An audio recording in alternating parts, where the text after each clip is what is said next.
Welcome to Accelerate My Practice. So glad you could join me here today.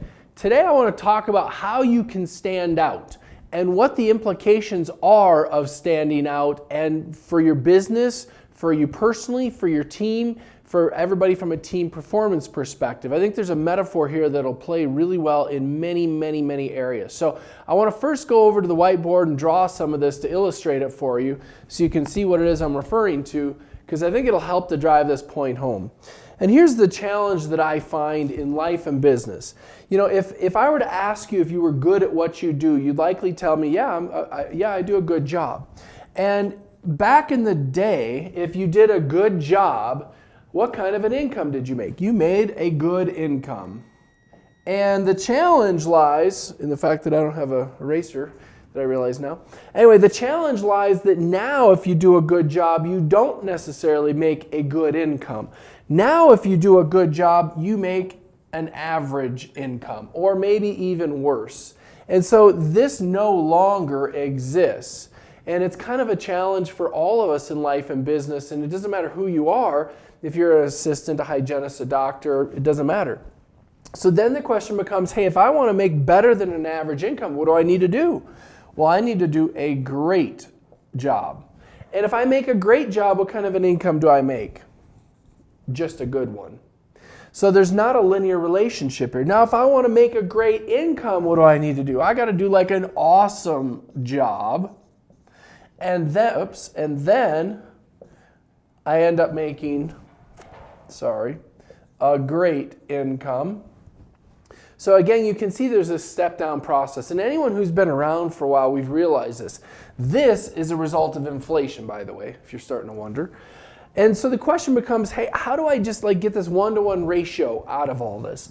And the trick is you need to do an outstanding job. And then guess what you get for an income? An outstanding income. Now, the key to me is outstanding. And if you think about that word, it breaks down into how do you stand out?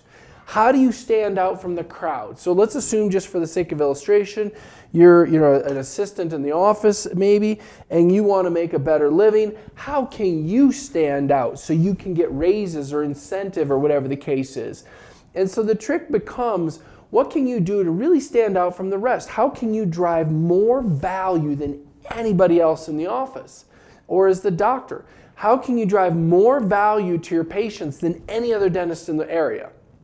And if you stand out from the crowd, you will make an outstanding income as opposed to being down here.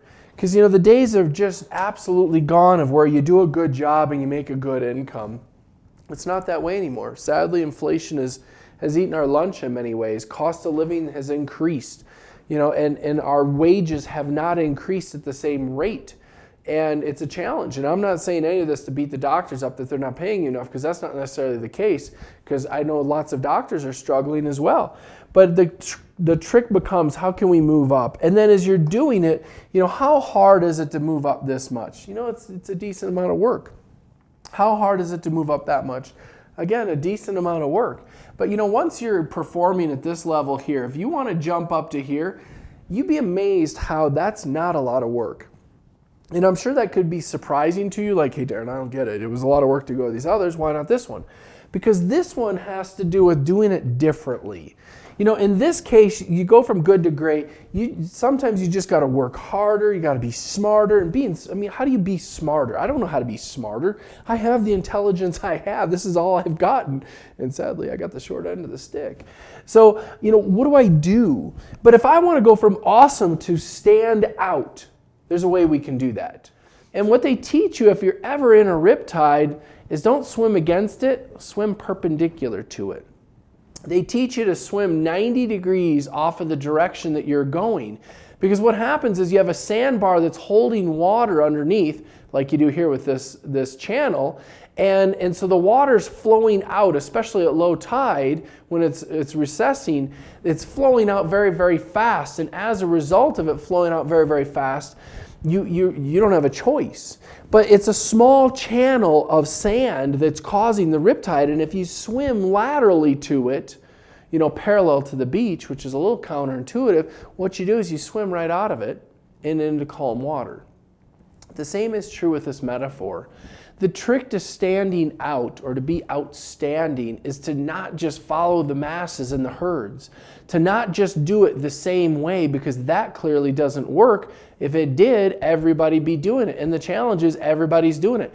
All the water is flowing out of that channel, except on the periphery where it happens to be flowing back in.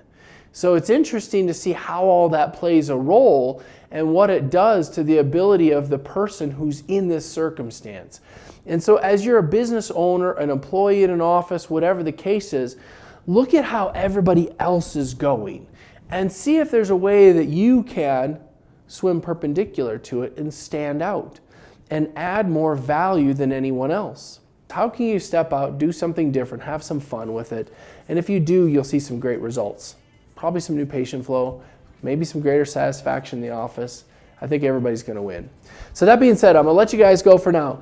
I can't wait to see you next week, 8 o'clock Mountain, 10 o'clock on the East Coast. Until then, have a wonderful day.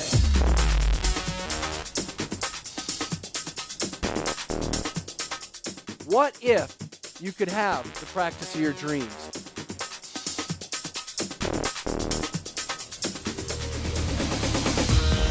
What's holding you back?